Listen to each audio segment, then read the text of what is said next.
Northern Greece, vineyards, Dionysian vines, Homeric coasts in Poseidon's realm.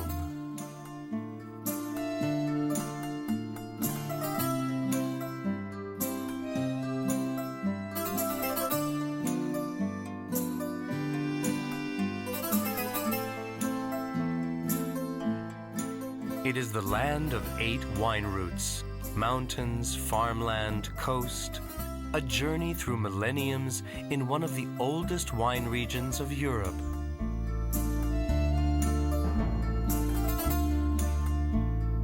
Greek vineyards are magical places.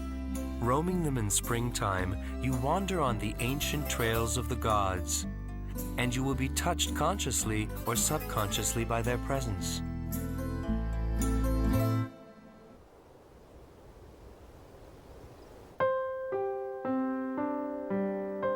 The delicate light green sprouting vines are proof for the divinity of nature, the eternal rhythm of sprouting, growing, flowering, pollinating, ripening, falling, dying, and sleeping, and then waking up again.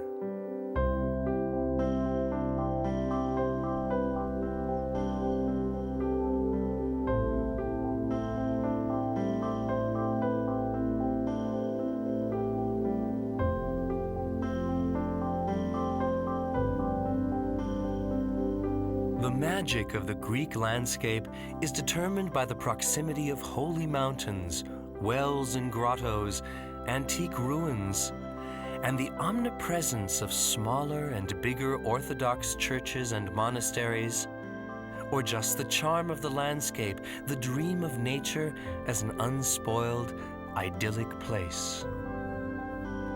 The easy merging of field and paddock, of grain fields, vineyards, and olive groves.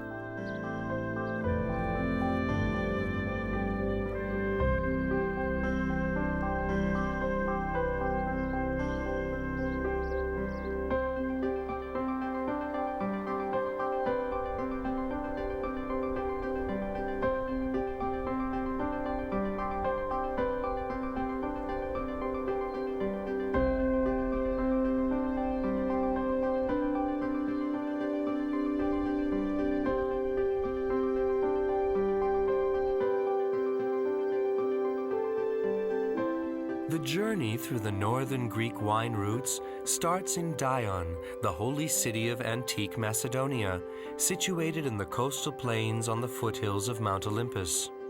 Here, Alexander the Great begged the gods for their support before he and his men started their quest to conquer the world.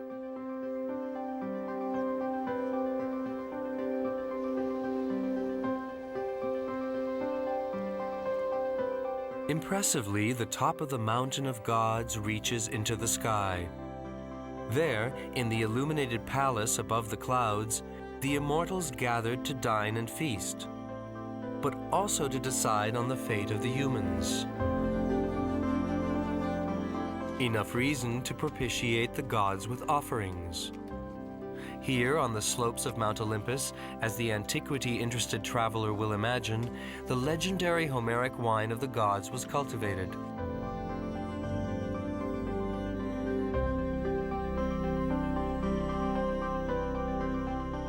The wine, like grain and olives, are honored as a gift from God by the Greeks.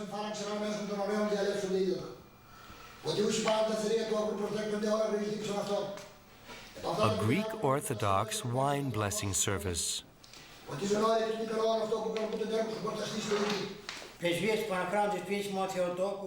Before the harvest, the winemakers meet in the church.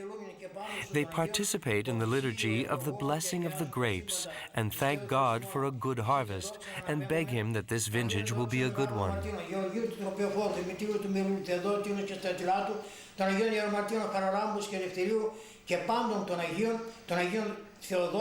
όν και τη μνήμη επιτελούμενη και πάντων των Αγίων, ελέης και σώσει εμάς ο σωρατός φιλάνθρωπος και ελεήμων Θεός. Διευχών των Αγίων Πατέρων ημών, Κύριε Ιησού Χριστέ ο Θεός, ελέησον και σώσον ημάς. Αμήν.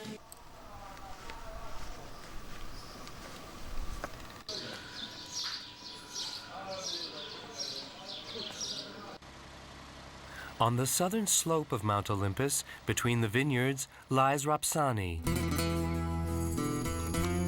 a typical Greek winery small town with a picturesque marketplace under plane trees and cozy taverns, a meeting place mainly for the older generation.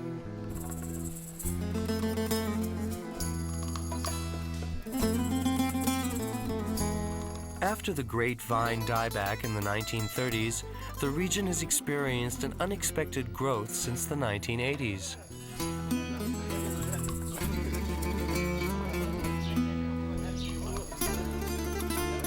The simple Greek food, the mild climate, the good mountain water,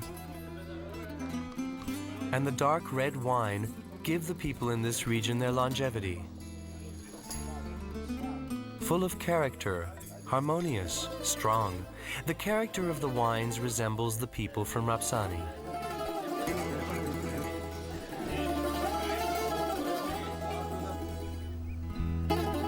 From the vineyards of Mount Olympus, we make a little detour to the most southern point of the northern Greek wine routes.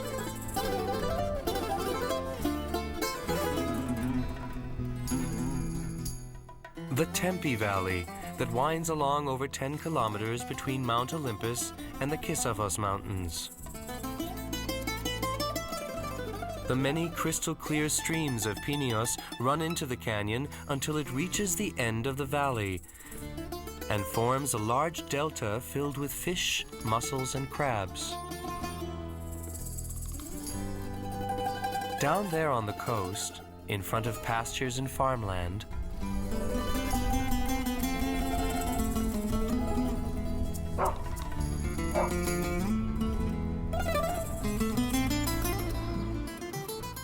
Platamonas, a tourist destination with beautiful beaches, a forgotten harbor, and a turbulent history. The entrance to the Tempe Valley was a strategic point since antiquity. The north-south passage from Thessaloniki to Athens. The castle north of the city was built on ruins of a Byzantine fortress by the Franconian king of Thessaloniki, Bonifatius et Montferrat I, in 1205. In hilly northwestern Greece, the wine route of Epirus surprises with crystal-clear mountain streams and vineyards in heights of up to 700 meters above sea level. On the vineyards of Sitsa, the white Debina grape is mainly grown not only because it copes well with the often cold temperatures and the frosty northern winds, but it is also happy to grow on poor soils. The more you torture the wine, the better it will get. The truth of this old winemaker's saying was discovered by Lord Byron when he stayed here at the monastery 200 years ago and wrote a glowing poem about his experiences.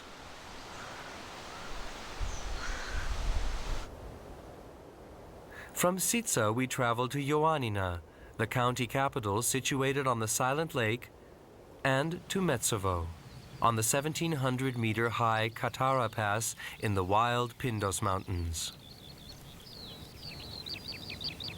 The vineyards of Metsovo are the highest in Greece, with altitudes of up to 1,000 meters above sea level. Here, mainly Cabernet Sauvignon vines are grown. Apart from traditional cheese specialties, the people here live from tourism, from the wine, and everything connected. The timber from the forests is very suitable for wine barrels, not like French oak barrels, like the aromatic barriques, but they last much longer.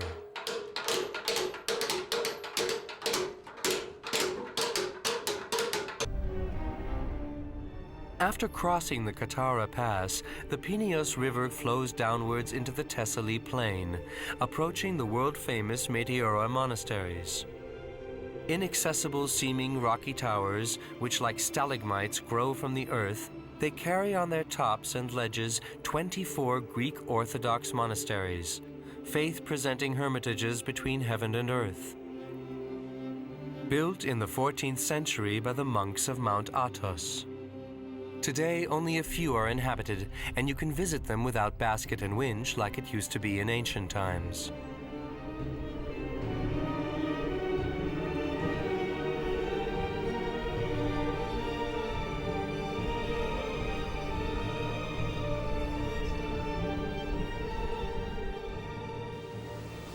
A big leap to the north, there is the furrier town of Kastoria. The town is situated on a peninsula that extends far into the lake and offers tourist activities on the lake in summer and sports activities in winter in the Vermion Mountains. Here in Amintion, the noblest red wine grape of northern Greece is grown, the Tsunomavro grape, for red wines, rosés, and white wines. The wine route of the lakes. We visit a winemaker who works with modern methods. The enologist delivers the results of soil samples or pest infestation, as well as weather updates, temperature, wind, hours of sunshine, rain, during the whole growing period, from the back cut in winter to harvest, directly to the winemaker, where the data is documented and analyzed. With this method, they also test if the grape and the soil are a perfect match. New ways in winemaking, like the restructuring to the latest processes of temperature control during fermentation and maturation. In the end, experience and the gut feeling make the decision. The proof of the pudding is in the eating. In this wine sanctuary, you feel compelled to whisper and walk quietly to not disturb the wine. Carefully and concentrated even, the frequent sampling and testing by the enologist, routine and sacred at the same time, a huge responsibility. A sip that decides the wine's future.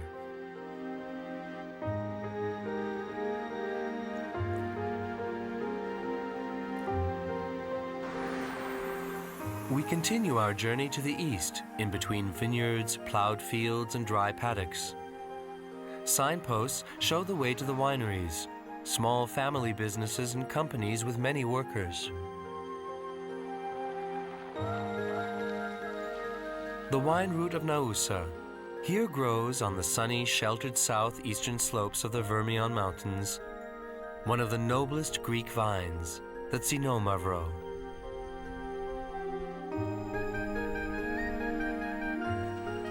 It is an indigenous grape variety. Naousa is its home.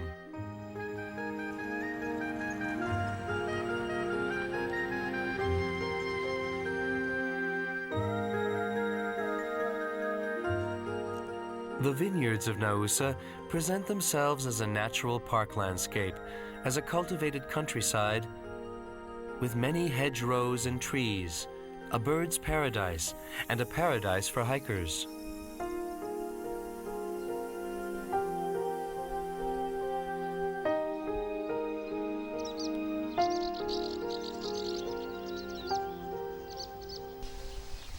Discoveries on the wayside.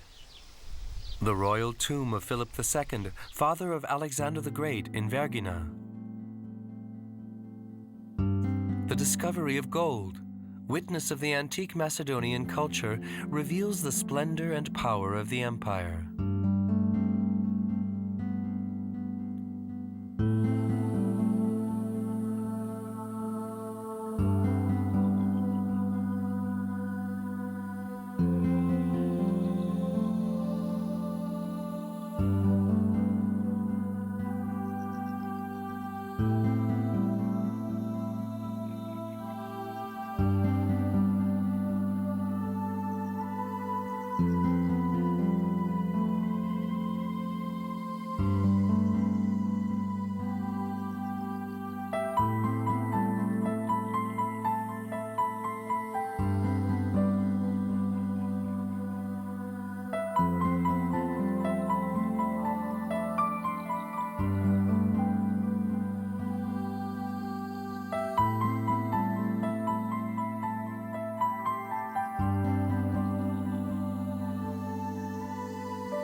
The Tsunomavro grapes are still the same as in Philip's and Alexander's times. One likes to imagine which vineyards already existed and how the royal wineries would have looked like.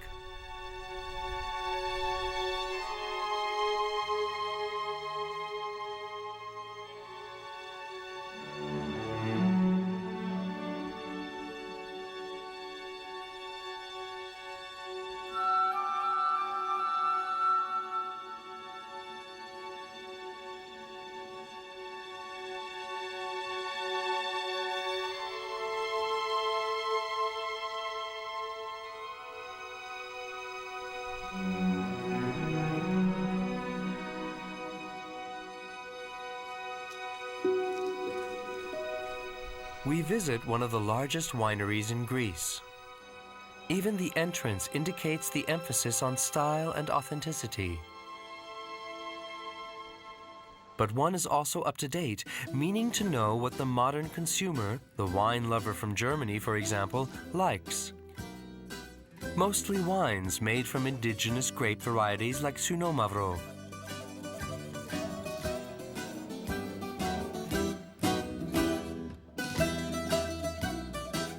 Or the white Assyrtiko and Debina. Xunomavro means acid black. That means the grape is very dark red, and the not fully matured wine has high acidity. You don't have to be an expert to find out that Xunomavro wines often smell a little of tomato and olives and mature in barrique barrels. The people purchasing the wine, on the other hand, are after the deepest secret of the wines. They judge the ratio of tannic acid, classify the taste of the tannins, or discover a hint of plum jam, blackberries, toast, breadcrumbs, or leather, maybe the scent of mocha or cinnamon. An endless variety of combinations. After work, dinner is shared, a good Greek tradition. And now the wines are tested all over again. Not only will they ask whether the wine suits the souvlaki, Greek salad, tzatziki, or gyros, namely the menu of the German Greek restaurant around the corner, but it is confronted by the requirements of the Greek cuisine. Which wine suits which vegetable, which meat?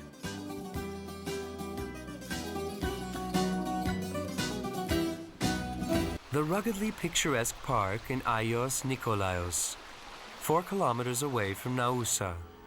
Here we find the ruins of the antique city of Mytsa, the Royal Macedonian School, where Aristotle, the great philosopher, taught the 13-year-old Alexander, together with the young nobleman who followed him later on his quest to conquer the world.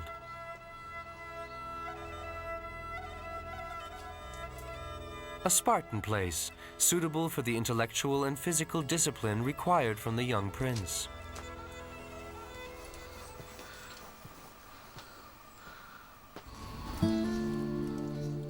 Time to relax in a small family winery close to Naousa. Like many wineries during the vine dieback at the end of the 19th century and again in the 1930s, they have survived with the production of ouzo and liqueur made from the marc of the grapes. The former guest room, where ouzo was distilled and served, is now wine storage, wine tasting area, and in the evening after the visitors have left, a sitting room.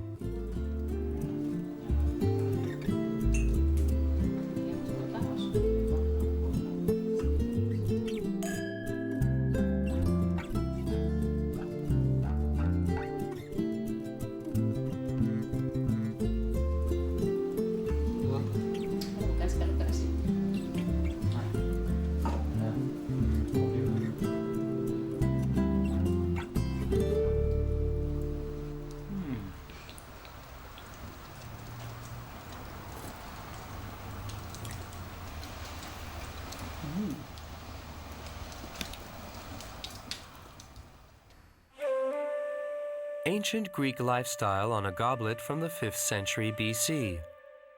A relaxed-looking reveler singing after drinking the wine. Maybe he was just about to dismiss the warning that an honorable man should not forget about his virtue and find his way home by himself.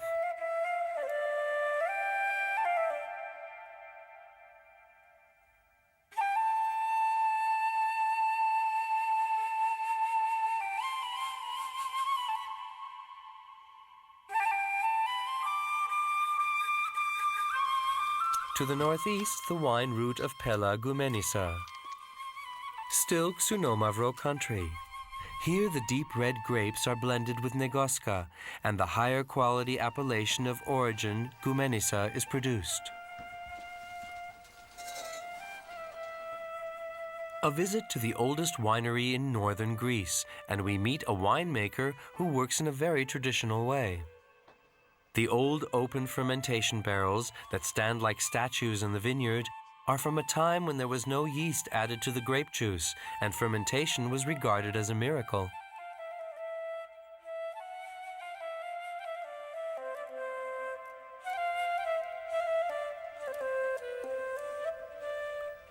The church Aios Troufanas in Gumenisa dedicated to the patron saint of the winemakers. His attribute is a sickle-shaped knife, the traditional cutting knife of the winemaker.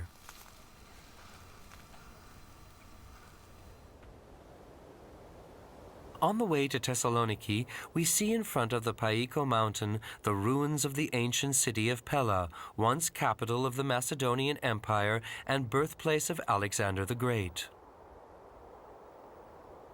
The valuable floor mosaics have survived the millenniums almost unharmed and are testimony to the former importance of the empire. From Pella, we travel further on the wine route of Thessaloniki. Like a well-frequented amphitheater, Thessaloniki is nestled around the Gulf of Thermaikos. The city is considered as modern and appears romantic and dignified, as well as young and fresh, cosmopolitan and elegant, a lively university city, and boasts many attractions. The biggest square is named after Aristotle, the greatest of the Greek philosophers. The city tour covers millenniums. The Arch of Galerius not only depicts the victory of the Roman commander, but is also a reminder that Thessaloniki was residence of a Roman emperor. Mosques stand beside Byzantine churches, their foundations often below the street level surrounding them. They literally sunk. Take a break with gyros and a glass of wine in a small bistro. In the Modiano Market Hall.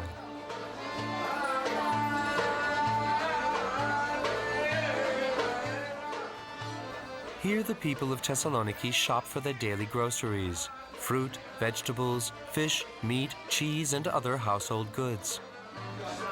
This is Thessaloniki's colorful side, busy, a little chaotic, a little Ottoman, almost Oriental.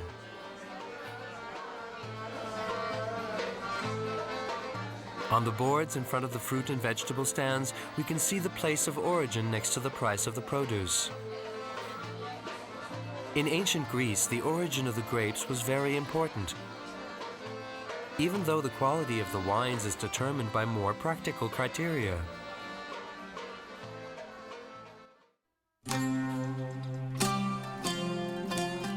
The Museum of Thessaloniki is home to a big bronze wine container dating from the 6th century BC, depicting the wedding of Ariadne and Dionysus, a lascivious, elegant feast. Before the festivities of such affairs, some of the syrupy wine was tasted or offered to the gods. Only afterwards the wine was diluted with up to 20 parts of water and served to the guests in these big containers. Less valuable containers were used for the disinfection of water with the syrup, and also for giving water to horses.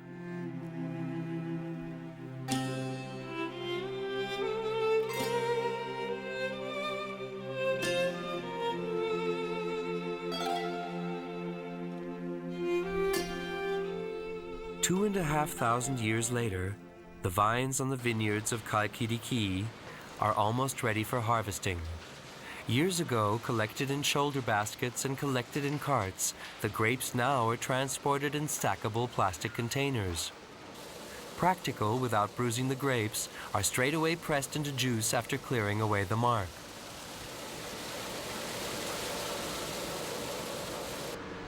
Gentle mass wine production from immaculate grapes. While the grape juice in fermentation tanks transforms into young wine, the marc, these are the skins of the grapes and the stalks, are already on the path of transformation. Into Tsiporo, a marc liqueur, star anise and other herbs and spices are added.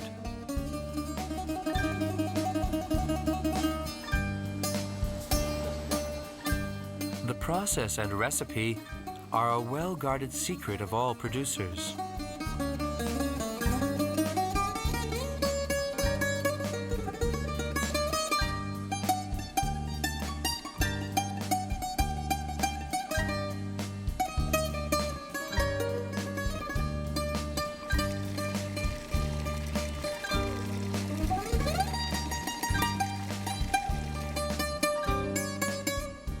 The wine cellars are the sanctuary of all wineries. This is where time rules and cannot be disturbed by impatience.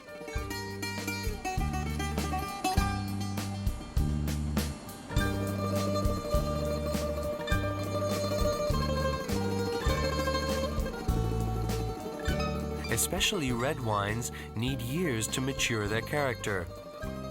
All that lies within, all that happened to them, it will emerge and manifest in the intensity of the color, oily or tangy, characteristic scents, manifold aromas, and different taste nuances that play in your mouth and bounce from side to side, finally when swallowed, and afterwards the aroma when exhaling.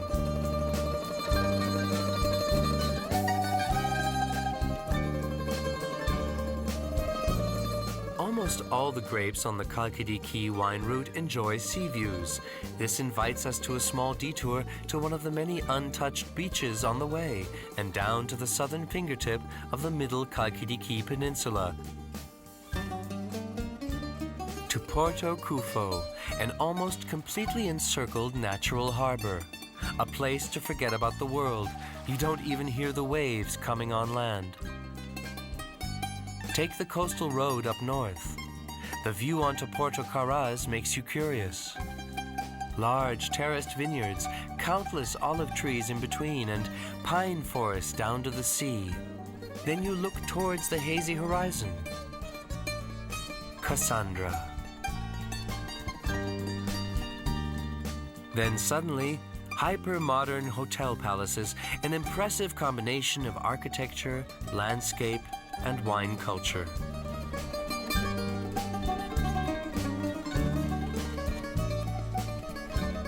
Wine, so they say, is as old as mankind.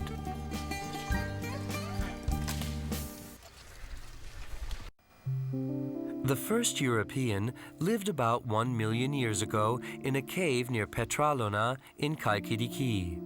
In 1960, a human-looking skull was found here. An early human of about 30 years of age, quite old if you consider an average lifespan of 20 years. Did he drink wine? Who knows? Maybe some accidentally fermenting grapes tasted nice and caused comfortable buoyancy.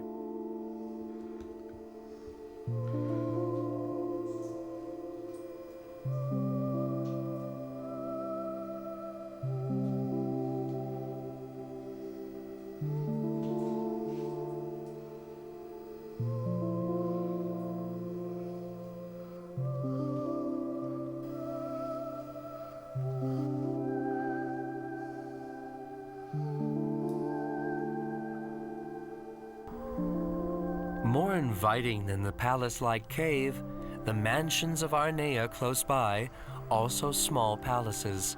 They were built, most of them in the 19th century, in the traditional northern Greek style and show the Turkish influence.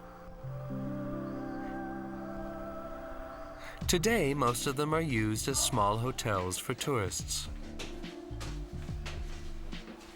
Inside, we find sophisticated wealth, bohemian flair with peasant roots. The interior is often original. Added to are knickknacks and modern symbols of wealth.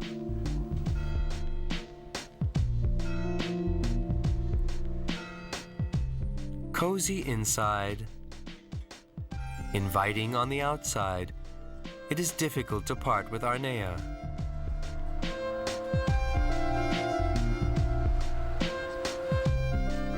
We continue on the wine route from Thessaloniki north to Ossa. There, high on the slopes of the Vertiskos Mountains, almost all Greek grape varieties grow, from Assyrtiko and Athiri to Mavrudi and Tsunomavro. The family harvesting, hard work and every day a feast. Dolmades, thick white beans, olives, bread and water, not as indulgent as the entree plate at the Greek restaurant in Germany, but homegrown and matching the environment, the occasion, the midday heat, the landscape, the air, the life.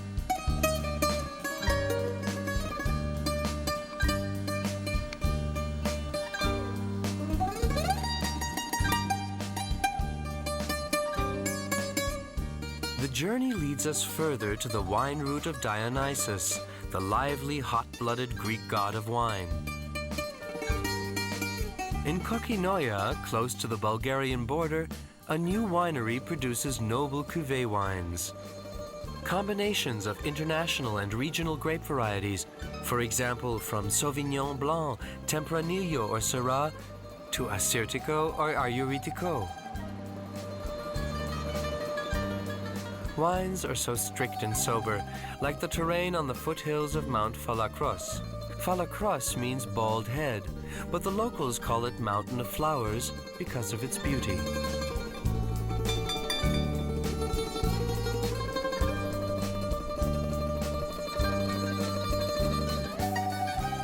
Drama, the small capital of the county with the same name, boasts lots of bars and taverns.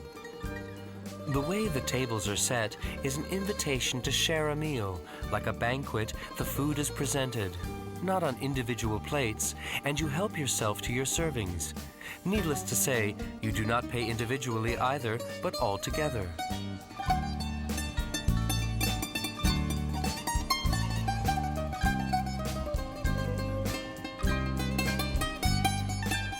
Back from the mountains, down to Kokinokori, near Kavala, here a new winery shines with stunning architecture, luxurious guest accommodations, and organic growing methods on best soils for Greek varieties, like Ayuritico and Assyrtiko and international grapes.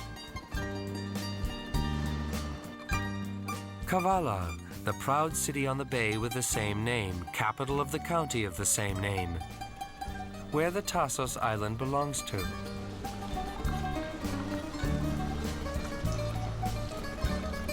The town's landmark is the impressive fortress with the large tower and the aqueduct that encloses the city like a tiara. But the city is much older. About 650 BC, people from Tassos founded a new city, Neapolis.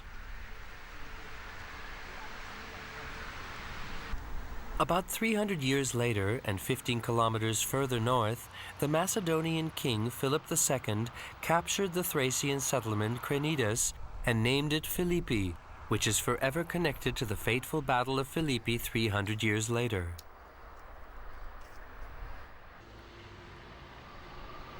In the year 50 AD, the Apostle Paul founded here the first Christian community on European soil. The ruins of a Byzantine church originated on the christening of a little girl, the first one baptized by the apostle.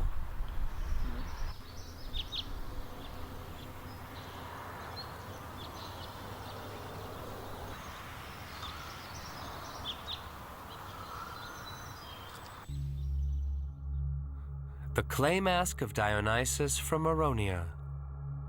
Dionysus was one of the many sons of Zeus, born out of wedlock. Mythology tells us that the jealous Hera sent the Titans out to kill the baby and cut him into little pieces and throw them into the wind. Athena found his still beating heart and grew a vine from it. Maybe the reborn god himself.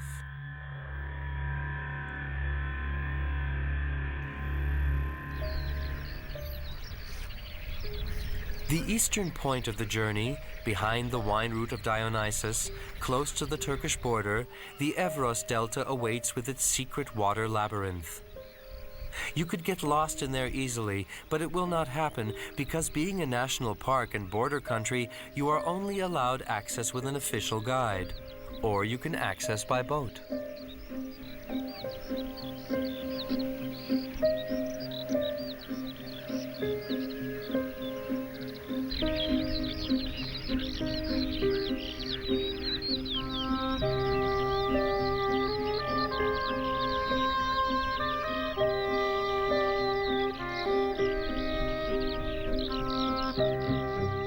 It is a heartbeat landscape, so quiet you will hear your blood flow in your veins to the soft beat of the waves and the sound of the wind in the reeds, only interrupted by the sounds and flutter of birds.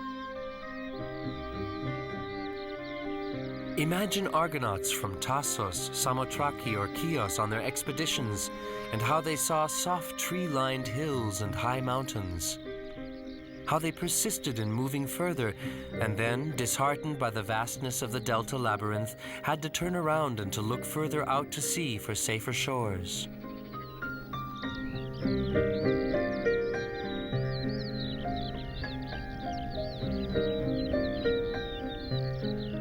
Now back along the coast, via Alexandroupolis to Maronia.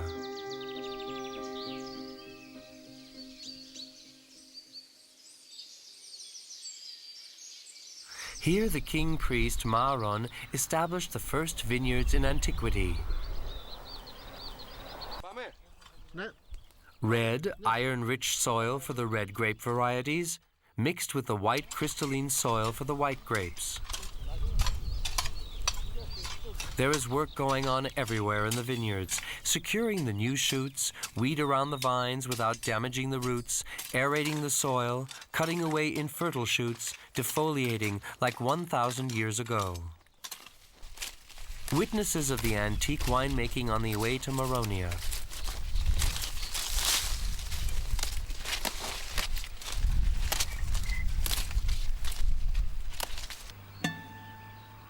Proof of the antique winemaking on the way to Maronia. Next to the road, they discovered in the ruins of a house a floor mosaic depicting the famous grapes of ancient Maronia.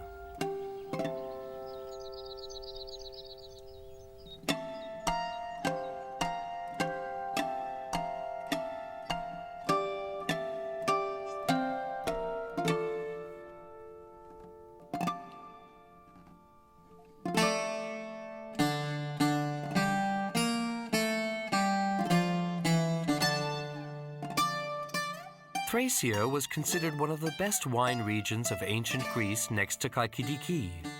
Today, the winemaking tradition is rejuvenated.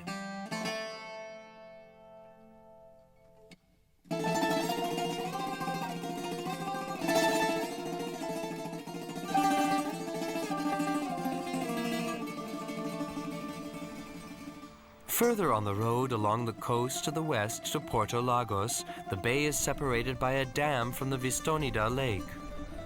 Right there in the middle of an island, the Agios Nikolaos Monastery is situated.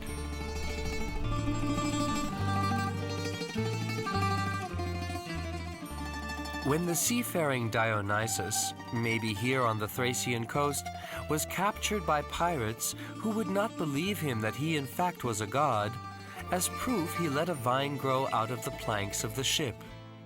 An indication that the Thracian vines are happy to grow on very poor soils and still produce divine grapes.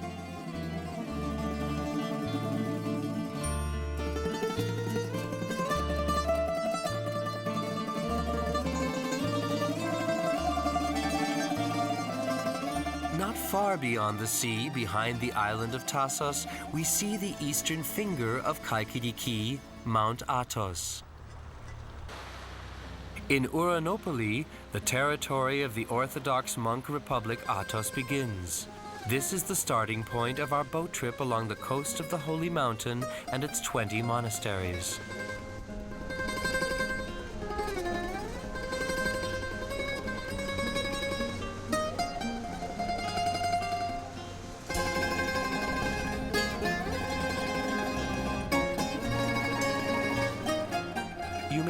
Enter Mount Athos with a special permit, if you are a man. Women are not allowed in the Garden of the Holy Virgin.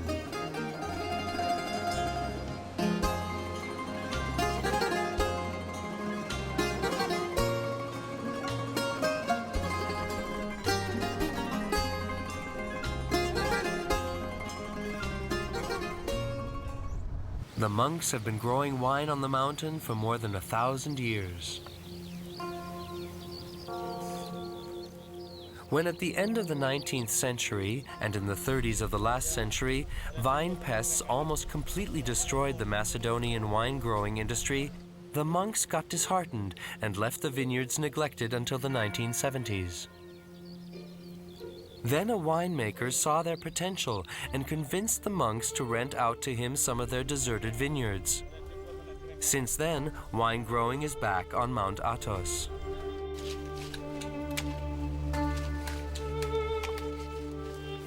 The vineyards are unique. The soils are poor and sandy further down. The roots penetrate deep into the ground to get the minerals. This fact makes the wines from Mount Athos very aromatic and flavorsome.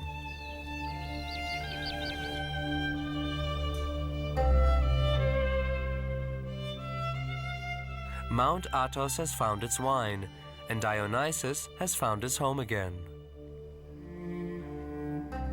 Here, in the new, very old cellars of the monastery, on the holy Mount Athos, our journey of the wine routes of northern Greece ends, and 7,000 years of wine culture.